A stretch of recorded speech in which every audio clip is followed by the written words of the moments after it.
Hello दोस्तों, जय हिंद। आप सभी को हम लोग आज के इस वीडियो में क्लास 10th के इकोनॉमिक्स का चैप्टर नंबर 1 का ऑब्जेक्टिव क्वेश्चन करेंगे, जो बिहार के बोर्ड एग्जाम के लिए बहुत ही इम्पोर्टेंट होगा। तो चलिए हम लोग इस वीडियो को स्टार्ट करते हैं।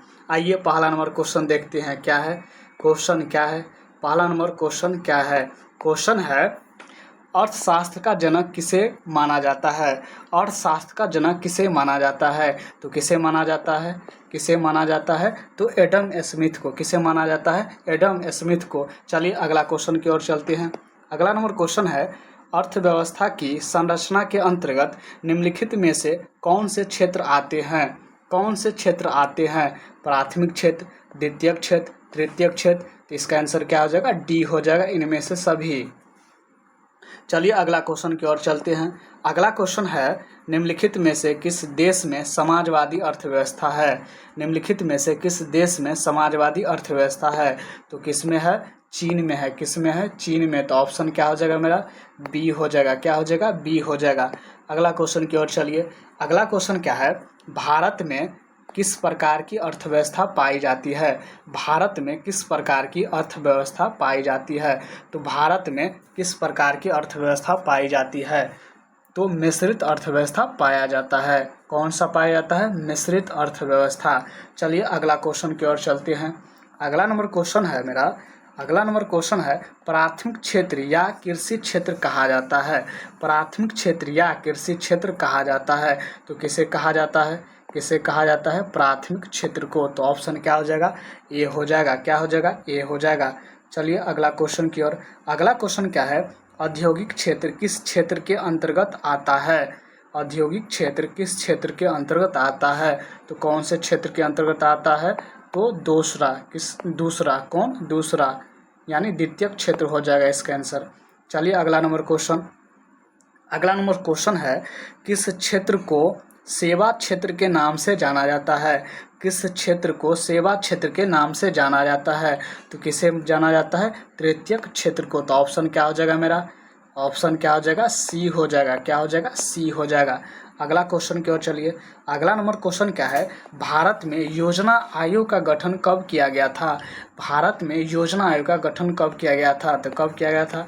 15 मार्च 1950 में। 15 मार्च 1950 में। तो ऑप्शन क्या हो जाएगा मेरा? ए हो जाएगा। क्या हो जाएगा? ए हो जाएगा। अगला क्वेश्चन क्या है?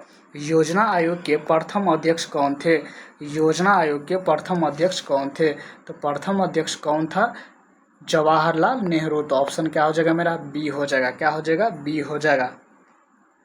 चलिए अगला क्वेश्चन की ओर चलते हैं। अगला नंबर क्वेश्चन क्या है? योजना आयोग के स्थान पर नीति आयोग का गठन कब किया गया था? योजना आयोग के स्थान पर नीति आयोग का गठन कब किया गया?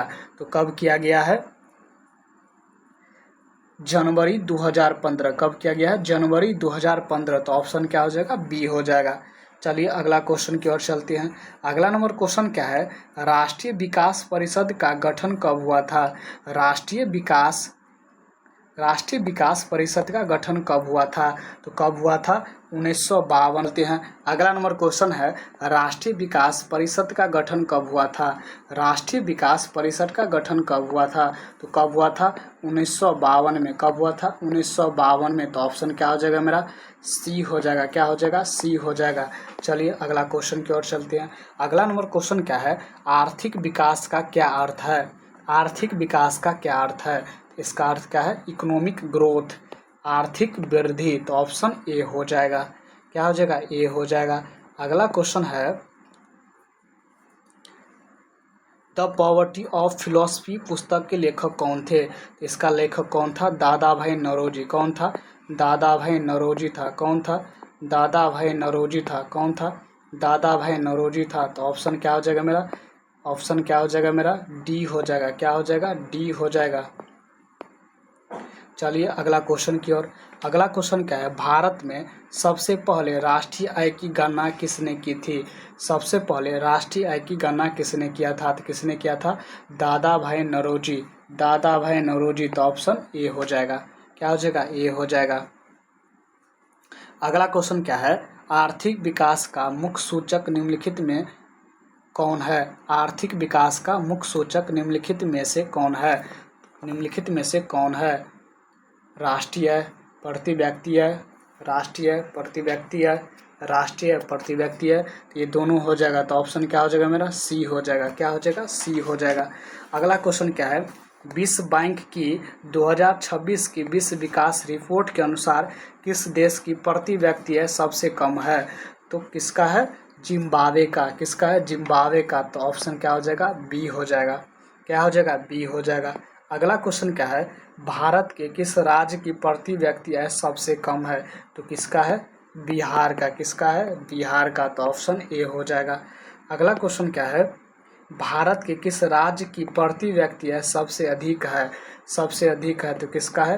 गोवा का। तो किसका है? गोवा का। तो ऑप्शन बी हो जाएगा। क्या हो जाएगा? बी हो जाएगा। अगला क्वेश्चन क्या है?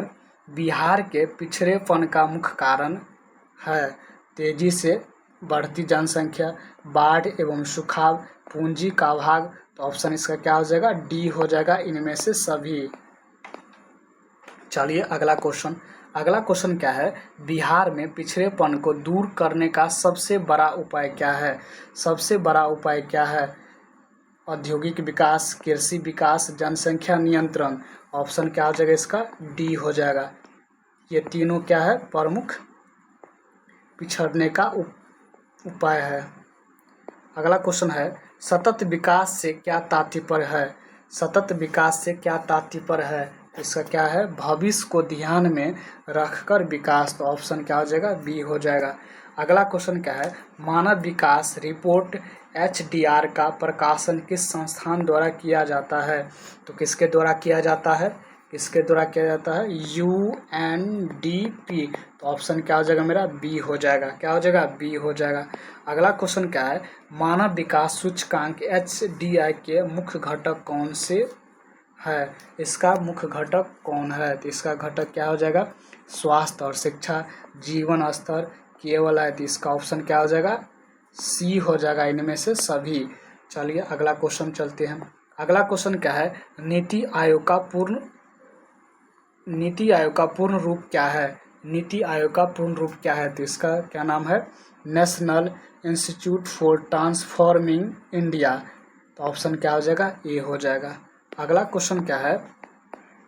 अगला क्वेश्चन है, निम्नलिखित में कौन सा गैर आर्थिक आधारभूत संरचना का अंग है? तो क्या हो जाएगा इसका आंसर? शिक्षा हो जाएगा। ऑप्शन ए हो जाएगा। अगला क्वेश्चन क्या है? मनरेगा का पूर्ण रूप क्या है? मनरेगा का पूर्ण रूप क्या है? तो इसका क्या हो जाएगा आंसर? ए हो जाएगा। महात्मा गांधी राष्ट्रीय ग्रामीण रोजगार गारंटी अधिनियम। इसका ऑप्शन क्या हो जाएगा? ए हो जाएगा। अगला क्वेश्चन क्या है? मनरेगा के अंतर्गत ग्रामीण मजदूरों को साल में कम से कम कितने दिन के रोजगार की गारंटी दी जाती है? कितना दिन का? 100 दिन का। कितना दिन का? 100 दिन का। तो ऑप्शन क्या हो जाएगा? ए हो जाएगा। अगला क्वेश्चन क्या है? जीडीपी का पूर्ण रूप क्या है? जीडीपी का पूर्ण रूप क्या है? तो इसका क्या हो जाएगा? सकल घरेलू उत्पाद। सकल घरेलू उत्पाद। तो ऑप्शन क्या हो जाएगा? ए हो जाएगा। Gross domestic product. तो ऑप्शन क्या हो जाएगा? ए हो जाएगा। अगला क्वेश्चन क्या है? निम्नलिखित में से किसे नवीकरणीय प्राकृतिक संसाधन माना जाता है? तो किसे माना जाता है? भूमिगत जल को। तो ऑप्शन क्या हो जाएगा? सी हो जाएगा। अगला क्वेश्चन क्या है? वर्तमान में भारत की राष्ट्रीय आय में किस क्षेत्र का सर्वाधिक योगदान है? किसका है? सेवा क्षेत्र या तृतीयक क्षेत्र। सेवा क्षेत्र या तृतीयक क्षेत्र। तो ऑप्शन क्या हो जाएगा? सी हो जाएगा। क्या हो जाएगा? सी हो जाएगा। तो वीडियो अच्छा लगे तो लाइक करें, सब्सक्राइब करें, कमेंट करें।